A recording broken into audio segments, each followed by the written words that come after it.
Ondoren hemen sistemaren entropia aztertuko dugu. Eta hori oso simplea dugu. Horretarako behar duguna da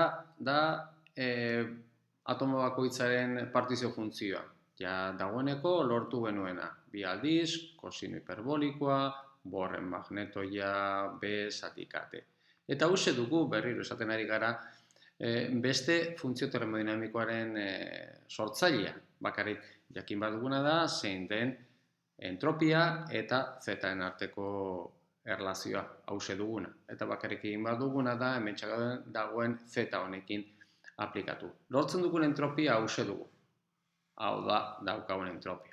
Eta berriro, aztertzeko interesantea da honekin jolastea eta ikustea esate baterako zeintzuk diren limiteak, esate baterako zein den entropia temperatura oso bajoa denean, hau da zeroaz doanean, edo temperatura handia denean. Eta temperatura zerorantz doanean, hau aplikatzen badugu entropia zero dugula ikusten dugu. Bueno, balia interesantea. Eta aldiz, temperatura handietara joaten denean, orduan ikusten dugu entropia NK logaritmoen paretar bi lortzen dugula. Interesantea da, hauek berreskuratzen baduzue, adierazpen hori oso erraza dugu, hause berreskuratzea edozein kasutan ere. Interesantea hauek lortzea. Bueno, gauza da, zein da honek limite horiek duten interpretazioa? Oda, ulertu dezakegu fisikoki zergatik temperatura bajoa denean entropia zero den, edo zergatik temperatura oso handia denean entropia adierazpen hori lortzen duen. Eta gakoa imaginatzen duzuen, ez imaginatzen dut, gakoa da interpretazioa, entropia eta mikrogoeren kopurua duen erlazioan datza. Entropia gogoratzen baduzue da K logaritmoen paretar mikrogoeren kopurua, bai?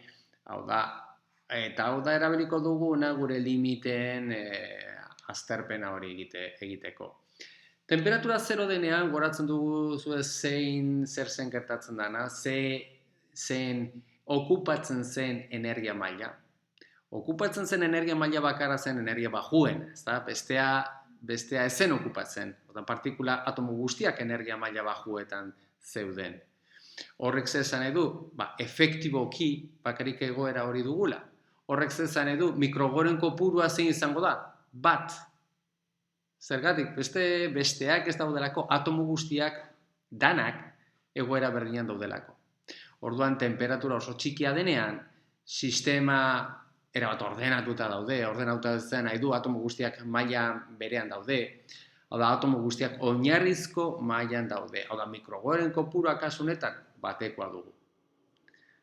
Aldiz, temperatura oso handia denean, ze gertatzen da? Sistema erabat desordenatuta dagoela. Ze esan nahi du honek?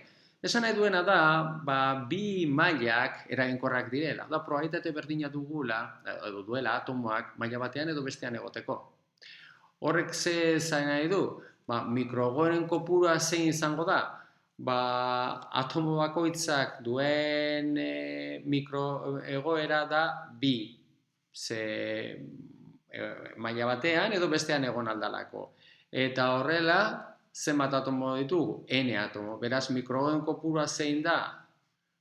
N atomo daukagunez, bi beren, Orduan, adierazpen honetan ordezkatzen badugu mikrogoeren kopurua bi berenerekin, orduan ze geratzen zaigu entropia da K logaritmoen paretar bi beren, edo NK logaritmoen paretar bi.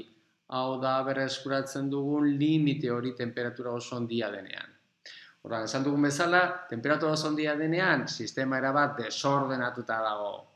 Probabilitate berdina daukate atomoak batean edo bestean egoteko, orduan batzuk egongo dira egoera batean, beste batzuk beste egoeran egongo dira. Orduan, partikula bakoitza bi aukera ditu probabilitate berdinarekin. Orduan, interesantea da, beraz, ikustea, ze lotura dagoen, desaldenean, mikrogoeren kopurua eta entropiarekin, aztertzeko entropiak dituen alako bi limite interesante